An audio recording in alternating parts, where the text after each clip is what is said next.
Kumalma kayo. Minsan talaga mag-isang Pani Bugo 2023 menceritakan bocah culun yang paling beruntung yang sedang kabur. Tiba-tiba dia terdampar di sebuah rumah yang berisi 3 gadis lugu dan aduhai. Gimana kisah selanjutnya? Daripada kita penasaran, mending kita langsung aja let's go. Ang ginawa mo kay Esther? Anyway, Film diawali dengan di sebuah rumah yang sangat megah. Di sana ada 3 saudara nih. Sonya sebagai kakak tertua, Esther dan Lea. Mereka bertiga ini membahas tentang harta warisan yang ditinggalkan oleh mendiang ayahnya. Di sini ia juga mengajak pengacaranya nih sebagai orang kepercayaan ayahnya. Ayah mereka bernama Don Fidel. Kebetulan ayahnya ini adalah tuan tanah, sehingga banyak banget nih warisannya yang ditinggalkan. Untuk mengurusi ini semua diserahkanlah kepada pengacara ini. Ternyata hal tersebut saat mengusik mereka bertiga, karena masing-masing dari mereka ini punya tujuan masing-masing. Seperti Sonya kakak tertua ingin melanjutkan kuliah kedokterannya, sedangkan si Esther ingin pergi ke kota dan meninggalkan desa ini.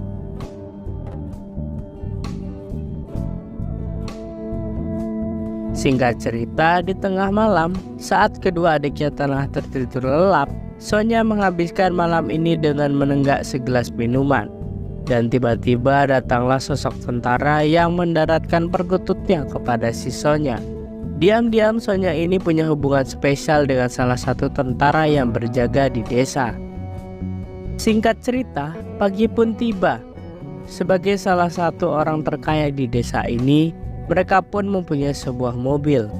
Karena mendiang ayahnya, mereka pun sangat dihormati oleh para tentara yang berjaga. Kali ini, mereka bermain air di sungai. Hidup di desa dengan bermain air adalah sebuah gambaran bahwa keluarga itu sangatlah bahagia. Sekilas, mereka memang terlihat sangat harmonis. Walaupun begitu, kondisi saat ini di desa sedang tidak kondusif. Kelompok pemberontak dengan gencar-gencarnya mengincar desa mereka. Makanya pada saat di malam hari, nggak jarang mereka mendengar suara tembakan. Seperti biasa, di tengah malam Sonya menunggu kedatangan sang oknum tentara ini. Suara pintu pun terdengar. Namun saat mereka membuka pintu tersebut, ia menemukan orang yang terluka. Sonya pun kaget dan membangunkan kedua adiknya. Sonya nggak mau menolong orang ini, karena bisa jadi dia adalah orang pemberontak. Tapi kedua adiknya ini malah ingin menolongnya. Akhirnya orang yang terluka ini pun dibantu oleh Esther dan Lea. Mau nggak mau Sonya pun membantu menyembuhkan orang ini, karena cuma Sonya yang punya keahlian di bidang kedokteran. Pria ini terluka di bagian paha, jadi Sonya mengeluarkan peluru dari paha ini. Sonya pun dengan sabar dan teliti menjahit luka bekas tembakan. Pria ini mengalami flashback tentang keluarganya. Saat pria ini masih bocil, ayahnya ini meninggoy akibat tertembak oleh seseorang. Singkat cerita, di keesokan harinya, pria ini pun tersadar.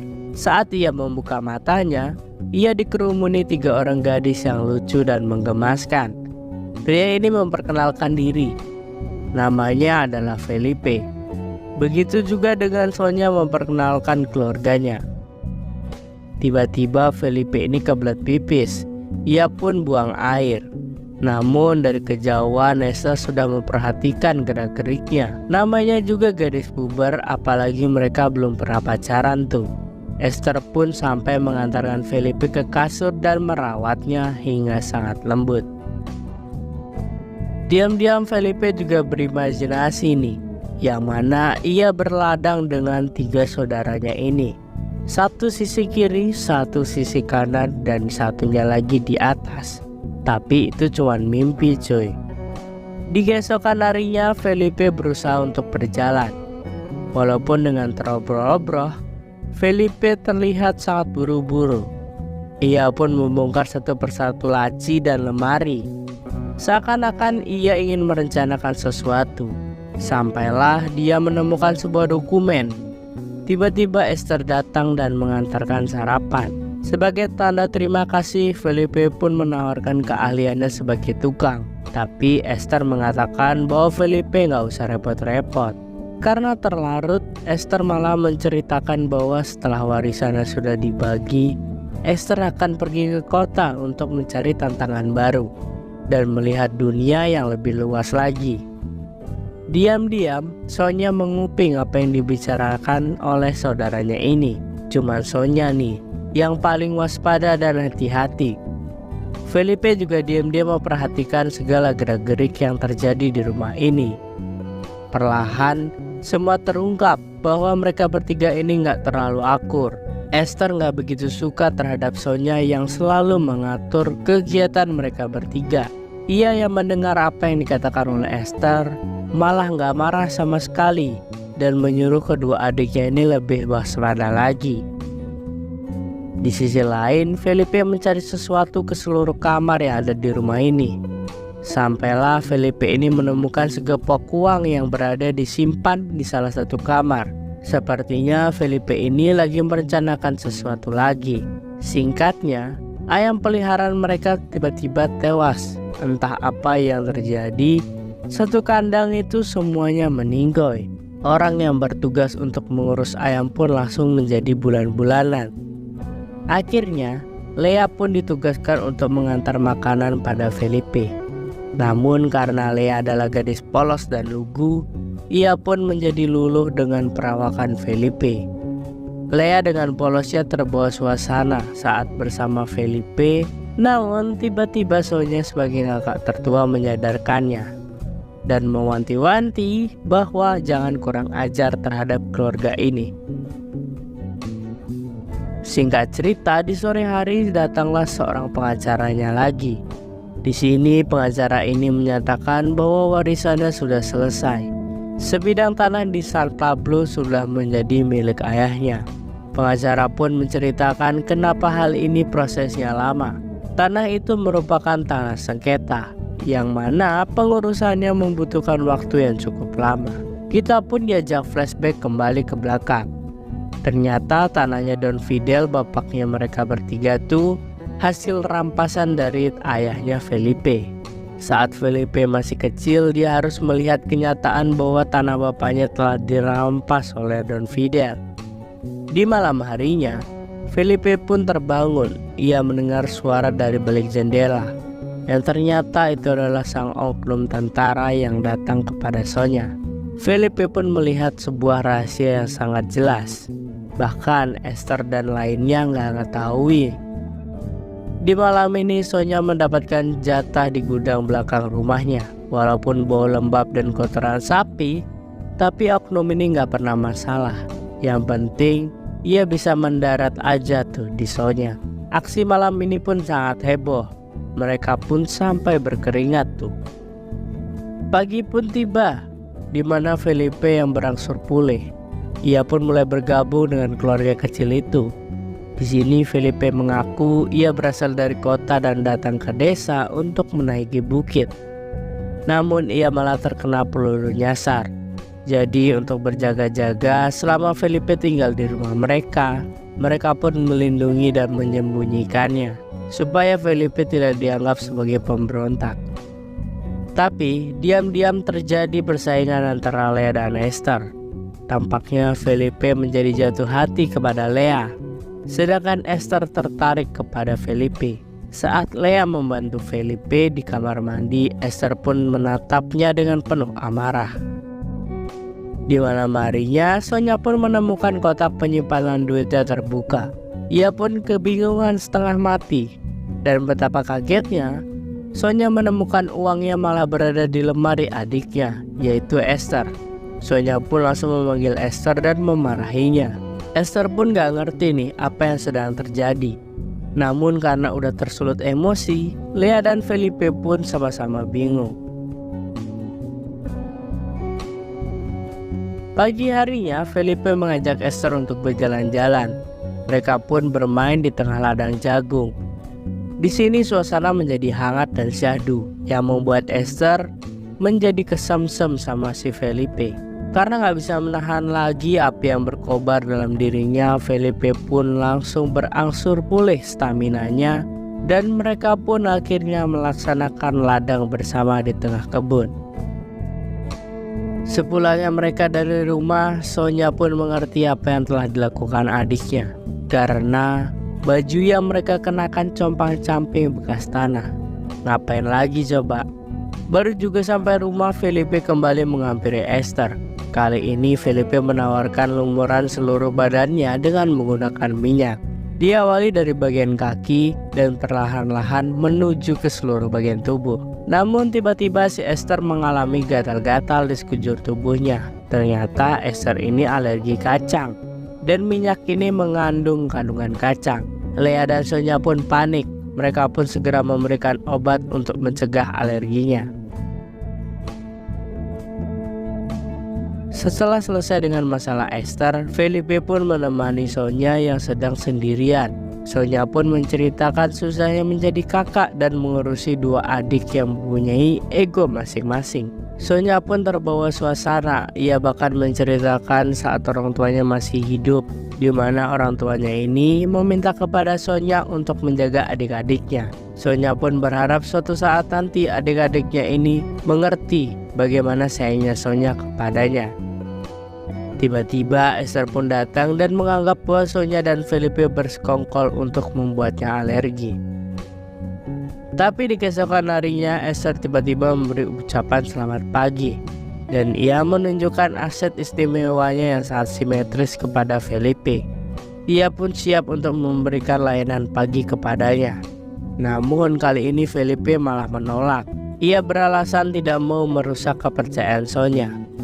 Mendengar hal itu, saat Sonya pulang, Esther pun langsung mengajak Sonya untuk baku hantam tuh. Esther merasa bahwa Sonya ini menghalangi hubungannya dengan Felipe. Sonya pun menjelaskan bahwa dia cuma melakukan tugasnya sebagai kakak yang melindungi adik-adiknya dari mara bahaya. Karena mereka ini sama-sama keras, dan terjadilah cekcok yang sangat sengit karena nggak ada yang mengalah. Yang kasihan tuh si Lea. Dia pun langsung memilih untuk pergi dan meninggalkan kakaknya.